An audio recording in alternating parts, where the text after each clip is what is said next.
When people consider someone useless and abandon them, sometimes fate raises that same person or thing to such a high position that they become the most valuable of all. This is the story of a lame horse that was thrown out by its owner because it was no longer able to work. But a poor man, despite his poverty, took care of it, without knowing that the horse's destiny held a great secret. A long time ago, on the edge of a large and busy trading town, there lived a very rich but extremely cruel merchant.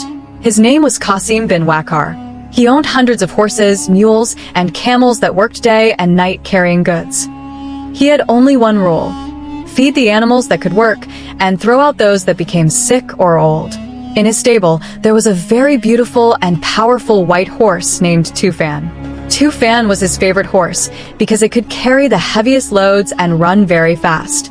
But one day, while passing through a mountain path, its leg slipped and it fell into a deep ravine. It somehow survived, but its back leg was badly broken.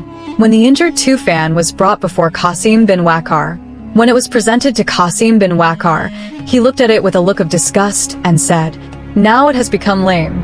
It is of no use to me anymore. Take it out of the city and leave it in the desert. I will not waste even a single grain of food on it." The servants immediately obeyed his order and left Tufan in a deserted area far away from the city. The horse that once ate like a king was now suffering from hunger and thirst. Blood was flowing from its injured leg, and crows were pecking at its wounds. It groaned in pain, but there was no one to hear its cries. Passing along the same road was a poor woodcutter named Hasan. He was about 50 years old. Although he was very poor, he was a kind-hearted man. He used to cut wood from the forest and earn enough to feed his children. When he saw the injured horse, his heart filled with sorrow. Looking up at the sky, he said, "O Allah, what kind of owner would leave such a beautiful animal here to die?" He had only a little dry food and a small container of water with him. He broke the food into pieces and fed it to the horse, then gave it water to drink. The horse looked at him with eyes full of gratitude. Hasan could not leave it there alone. He removed his turban and used it to bandage the horse's wounds. Then, slowly and carefully, he began leading it toward his small mud house. The road was very long, and the horse limped as it walked, but Hasan kept comforting it and saying, "Stay strong, my friend. There is only a little distance left." When they finally reached home, his wife Fatima said in surprise, "Oh Hasan, what have you brought home?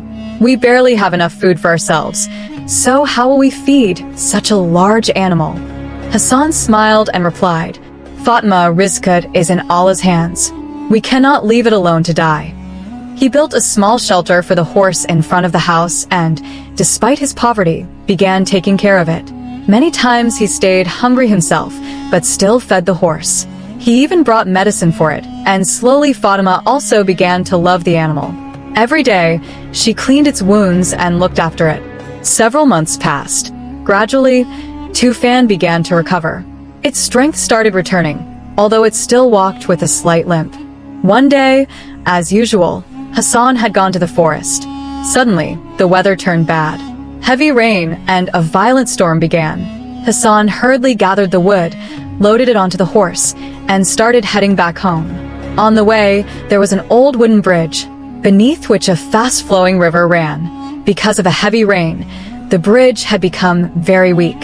When Hasan and the horse reached the middle of the bridge, it suddenly collapsed. Both Hasan and the horse fell into the rushing water. The river's current was extremely dangerous, and Hasan did not know how to swim, so he began drowning and shouted loudly for help. "Help! Save me!" Meanwhile, the horse, which had now learned a little swimming, managed to move toward the shore to save itself. But at that very moment, it heard its master, Hasan's voice. It immediately stopped and turned back. Its injured leg still hurt, yet it did not care about its own life. It quickly swam toward Hasan and firmly grabbed his clothes with its teeth. Then, using all the strength it had left, it began pulling him out of the water. After a great struggle, the horse finally dragged Hasan to the riverbank. Hasan had become unconscious. The horse began licking his face and neighed sadly beside him. After some time, Hasan slowly regained consciousness. When he opened his eyes, he saw the horse standing beside him, trembling. Tears filled Hasan's eyes at the sight. He hugged the horse tightly and cried as he said, "My friend, today you have repaid my debt. You are not just an animal. You are my brother." Gradually, the rain stopped, and both of them returned home completely soaked. But after that accident, the horse's injured leg began hurting again. Now it could barely walk properly. Hasan became very sad, but he did not have enough money to buy medicine. Finally, he decided to go to the city and ask for help. As he was passing through the marketplace, he saw a huge crowd gathered there. A royal announcer was beating a drum and loudly delivering news to the people. He shouted, "Listen, listen, the king's horse is gravely ill. The royal healers have said that to save it, a special blue herb is needed, one that is found only at the foothills of Mount Kaf. Whoever brings that herb will receive a great reward. But the journey is extremely dangerous." Hearing this, Hasan fell deep into thought. In his heart, he said, "Perhaps this is an opportunity from Allah. Perhaps this is an opportunity from Allah.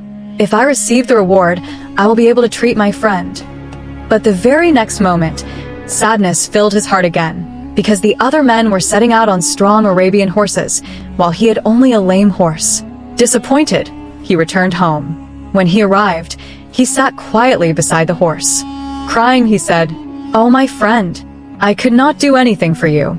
Just then, the horse suddenly began acting strangely. With its injured leg, it started scratching the ground again and again. It seemed as if it was pointing toward a specific spot. At first, Hasan did not understand anything, but when the horse kept repeating the same action, he became suspicious. He quickly brought a shovel and started digging at that place. After a while, the shovel struck something made of iron. Hasan hurriedly removed the dirt and found an old iron chest buried beneath the ground. It was completely covered in rust. With trembling hands, Hasan opened it, but inside there was neither gold nor silver. Instead, there was a shining blue horseshoe marked with ancient and strange symbols. Along with it lay a mysterious map. Hasan could not read, but he understood that this was no ordinary object. Perhaps this was the path that would lead him to the blue herb, and perhaps this was also the great secret hidden in the horse's destiny. At that very moment, there was a loud knock on the door. Hasan opened it and saw the cruel merchant, Qasim bin Waqar, standing outside. 2 armed guards stood beside him. Qasim first looked at the horse, then at the blue horseshoe in Hasan's hand. A cunning smile appeared on his face.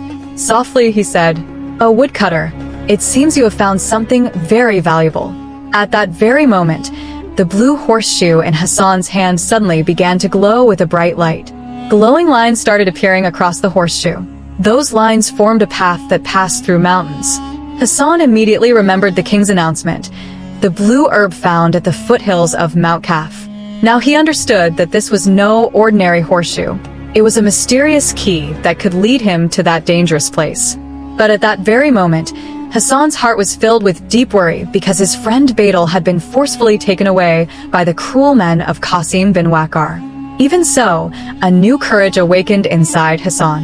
He slowly looked toward the sky and said, "O Allah, if my friend's life lies on this path, then make my journey easy." He gathered his few belongings and hid the blue horseshoe inside his clothes. Then, on that cold night, he left his small home behind. He was following the faint blue light that no one else could see except him. The journey was very long, and danger surrounded him everywhere. But for the first time, Hasan felt as though he was not alone, as if some unseen power was guiding him toward a great destiny, not only his own, but Bedtime's as well. Meanwhile, in the palace of Qasim bin Waqar, Bedtime stood tied inside the stable. Silently, he stared into the distance, as though he too could sense that somewhere far away, something had begun to change. Something that would change both his life and Hasan's forever. At that very moment, Hasan felt a strange strength flowing through his body. It seemed as though a new path had opened before him. The glowing line on the map was leading him directly toward Mount Kaf, where the blue herb grew, the same herb that could cure the king's horse. Some words were also written beneath the map. Whoever places this horseshoe upon their horse's hoof shall run faster than the wind and cross the mountains. Hasan understood everything. This horseshoe was the secret of Bedtime's destiny. If he could place it on Bedtime's hoof, his friend could become completely healthy again, and perhaps Hasan would also receive the king's reward, enough to stand against the Dhulmun of Qasim bin Waqar. But the biggest problem was that Badal was still under the control of that cruel merchant. Hasan did not waste any more time thinking. In the middle of the night, he secretly made his way toward Qasim bin Waqar's mansion. Slowly, he climbed over the wall and quietly entered inside. Then, he carefully moved toward the stable. Many horses were tied there, but Badal stood alone in a dark corner. He was in pain, yet completely silent. Hasan softly walked up to him and whispered, "Badal, I have come." As soon as Badal heard his voice, he let out a faint sound. Hasan quickly took out the blue horseshoe and placed it on Badal's hoof. The moment the last nail was hammered in, a miracle happened instantly. A bright blue light spread everywhere. The glowing light began circling around Badal's legs. Suddenly, all his pain disappeared. His broken bones started joining back together, and his injured leg began healing completely. At once, strength surged through Badal's body. It felt as if lightning itself had entered him. He stood up with full power and neighed loudly. The sound of his neigh shook the entire stable. Just then, the guards woke up and started shouting, "Thief! Thief! Catch him!" Hasan immediately climbed onto Badal's back and shouted, "Go, Badal!" The very next moment, Badal leaped so high that he smashed through the stable's huge gate. Then he jumped over the tall walls of the mansion as if they did not even exist. Meanwhile, Qasim bin Waqar stood on his balcony in shock. He saw blue sparks flying from the white horse's hooves. Badal was neighing loudly while Hasan rode on his back, escaping into the night. Furious, Qasim shouted, "Catch them! This is some kind of magical horse." At once, his men mounted their horses and chased after them. But Badal was no longer an ordinary horse. He was running faster than the wind itself. He crossed huge rivers and leaped across mountains as though nothing was difficult for him. It felt as if the earth itself was making a path for him. By morning, the two finally reached a terrifying forest. The trees in that forest were red in color, and people said that dangerous man-eating beasts lived there. The blue herb was located beyond that forest. Suddenly, Badal stopped. He sensed some kind of danger. Just then, two glowing eyes appeared between the trees. A huge lion stood before them. It let out a terrifying roar, and the entire forest trembled. Hasan shook with fear, but Badal did not. Badal showed no fear at all. He struck the ground hard with his hoof, and blue sparks burst out from beneath it. The lion angrily charged toward them, but Badal moved aside like lightning and kicked the lion so powerfully with his back legs that it was thrown far away. Terrified, the lion ran back into the forest. Hasan was astonished. He could not understand how his horse had become so powerful.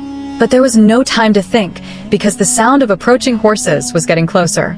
Qasim bin Waqar had arrived in the forest with his men and weapons. He shouted loudly, "Stop right there, or I will shoot." Hasan tightly held the reins and said, "Run, Badal." The two quickly began climbing a narrow mountain path. The trail was so tight that only one horse could pass through at a time. Below them was a gorge thousands of feet deep. One small mistake meant certain death. Qasim's men stopped in fear, but Qasim bin Waqar's greed. His eyes had been blinded by greed. Shouting wildly, he chased after them. "I will never spare you. That horseshoe belongs to me." After some time, Badal reached the mountain peak, but there the path suddenly ended.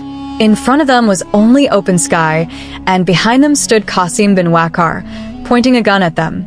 Laughing, he said, "Give me the horse and the horseshoe, and I will let you live." Hasan looked down into the deep gorge, then into Badal's eyes. Badal also looked back at him as if saying, "Trust me." Hasan closed his eyes and said, "In the name of Allah." The very next moment, Badal jumped off the mountain. Qasim bin Waqar shouted loudly, thinking they were about to die. But then an unbelievable miracle happened. Badal was not falling. Instead, it looked as if he was flying in the air. He was moving from one mountain peak to another. The blue horseshoe on his hoof was glowing with a bright light, as if it was lifting them into the sky itself. Seeing this, Qasim bin Waqar's eyes widened in shock. In a short while, Hasan and Badal finally reached the other side safely. There they saw the blue herb glowing on the ground, as if pieces of blue diamonds were scattered across it. Hasan shouted with joy. "We made it, Badal." But on the other side, Qasim bin Waqar was still not ready to accept defeat. He ordered his men to wait for Hasan at the city gates. When Hasan reached near the city at night, he saw heavy security everywhere. Qasim's men were spread across every route. Hasan understood that entering through the main gate was impossible. He gently patted Badal's neck and said, "My friend, we must find another way." At that moment, an old poor man sitting by the roadside said, "Son, if you want to reach the palace, take the old drainage path. It is dirty, but it is safe." Hasan thanked the old man and took that route. After some time, they reached the backside of the palace, but there they faced a new problem. The palace wall was extremely high, and there was no visible way to enter. Badal sniffed the wall and softly neighed, as if wondering whether he could manage another great leap. But now the glow of the blue horseshoe was fading. Its power was slowly disappearing. Hasan raised his hands toward the sky and prayed, "O Allah, help us just one last time." Badal took a few steps back, then ran with all his strength and jumped toward the high wall. He reached the top, but his back leg hit the wall. They lost balance and fell straight into the palace garden. The moment they landed, chaos erupted everywhere. Palace guards rushed in from all sides and surrounded them, shouting, "Who are you? Are you spies?" At that moment, the king himself appeared on the palace balcony. He looked in shock at a poor man and a wounded horse. Then his eyes fell on the blue herb in Hasan's hand, and his eyes lit up. He said in amazement, "This is the herb." Immediately, he ordered, "Do not stop them. Bring them to me with full honor." Hasan was surrounded by royal soldiers, but now he was being treated with respect. He was taken inside the palace. His clothes were torn, his face covered in dust and exhaustion, but the blue herb in his hand was still glowing. A sweet fragrance began to spread from it, filling the entire royal court. Everyone was amazed. The king was sitting on his grand throne, and beside him stood his sick horse, looking very weak. The king looked at Hasan and said, "Oh, poor woodcutter, you have done what even my bravest men could not. You have risked your life and brought the rare herb of Mount Kaf." Hasan bowed respectfully and placed the herb before the king. He said, "My lord, all of this happened with the help of Allah and because of my loyal friend Badal." The king immediately called his royal healers. They fed the herb to the royal horse. Within moments, the horse's condition began to change. The light returned to its eyes, and it let out a strong neigh. The entire court filled with joy. The king stood up happily and said, "This is nothing less than a miracle. My horse is healed." Then he looked at Hasan and said, "Ask for whatever you want. I will give you endless wealth." But Hasan lowered his head and replied, "I do not want wealth, my lord. I only want my friend Badal to be healed and given the honor he truly deserves."